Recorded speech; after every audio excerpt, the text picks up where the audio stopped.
रामेश्वरम में दो ज्योतिर्लिंग हैं, एक तो राम जी के द्वारा स्थापित और एक हनुमान जी के द्वारा स्थापित।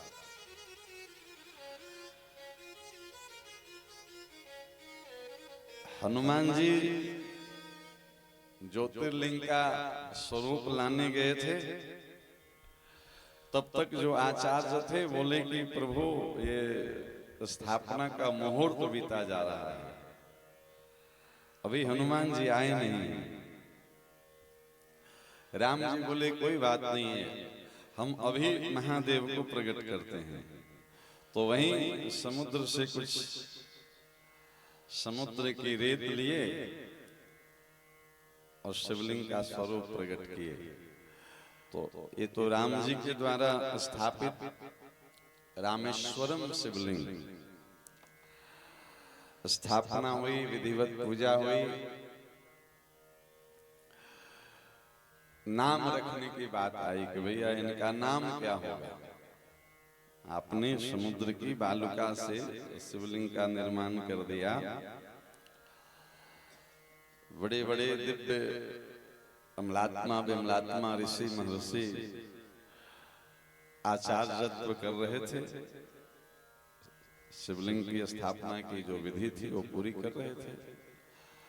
तो पूछे कि प्रभु आपने इन शिवलिंग को प्रकट किया है तो इनका नामकरण भी बता दें, इनका नाम क्या रखा जाए। भगवान बोले इनका नाम होगा श्री रामनाथ स्वामी रामेश्वर भगवान। ये राम जी के द्वारा नामकरण किया गया। क्या? श्री रामनाथ स्वामी रामेश्वर भगवान। ऋषियों ने कहा कि प्रभु आपने नामकरण तो कर दिया, अब इस नाम का अर्थ थोड़ा और बता दीजिए सरल भाषा में। इस नाम का भाव क्या होगा, अर्थ क्या होगा। राम जी बोले कि स्पष्ट बात है, अर्थ तो आप भी समझ रहे होंगे।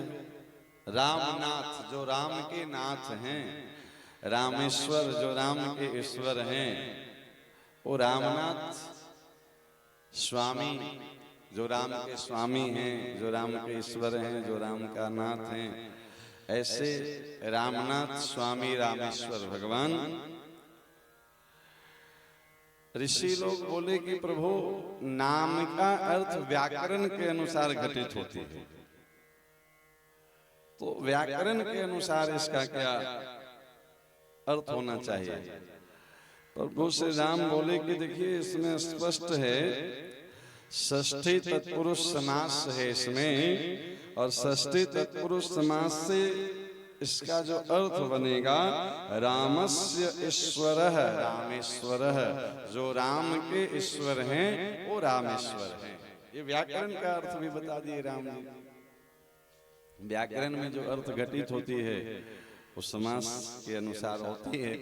बोले इसमें षष्ठी का तत्पुरुष समास लगेगा और उससे ये इसका अर्थ बन जाएगा रामस्य ईश्वरः रामेश्वरः।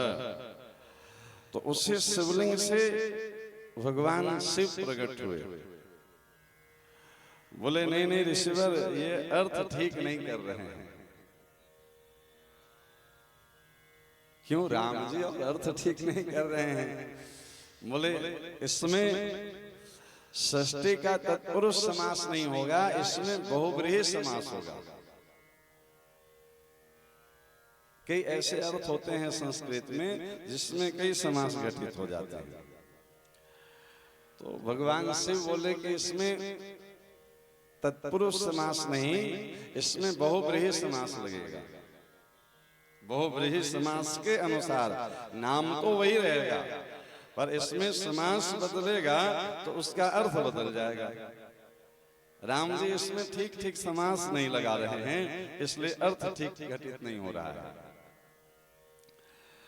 तो ऋषियों ने पूछा कि प्रभु आप बताइए कि इसमें अगर बहुव्रीहि समास लगेगा संस्कृत के अनुसार, तब इसका अर्थ क्या बनेगा। महादेव जी बोले कि बहुव्रीहि समास होने से इसका अर्थ हो जाएगा राम ईश्वरो यस्य असो रामेश्वर, यानी राम जिसका ईश्वर है।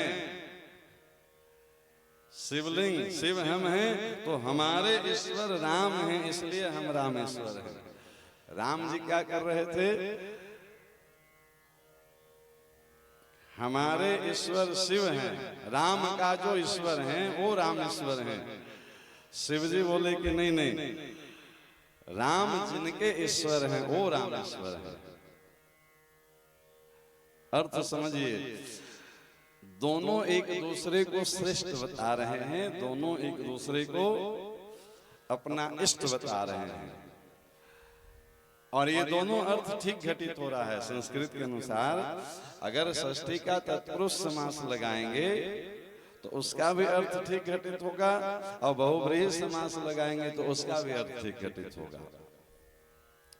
राम जी कह रहे थे कि नहीं नहीं, इसमें तो तत्पुरुष समास ही लगेगा। शिव जी कह रहे थे कि नहीं नहीं, इसमें बहुव्रीहि समास लगेगा। राम जी का कहना था कि रामस्य ईश्वरः रामेश्वरः, शिव जी का कहना था राम ईश्वरो यस्य असो रामेश्वरः। ऋषियों ने कहा कि देखिए आप लोग जो है सो व्यर्थ में विवाद नहीं करें, हम इसका समाधान कर देते हैं।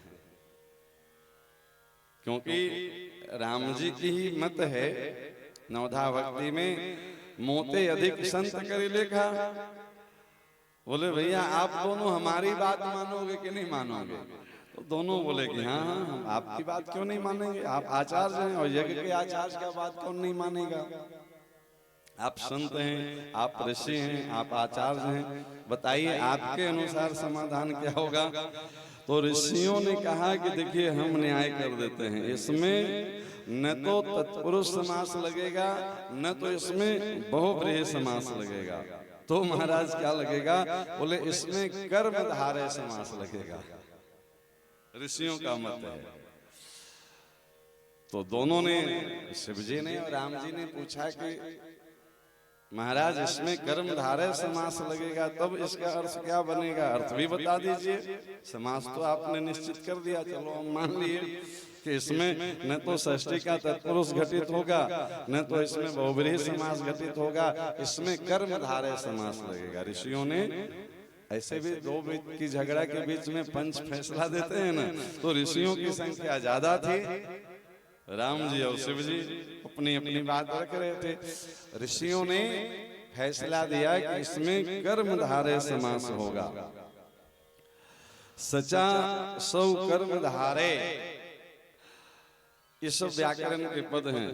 बोले इसमें कर्मधारय समास लगेगा तो इसका अर्थ हो जाएगा राम चासौ ईश्वरः।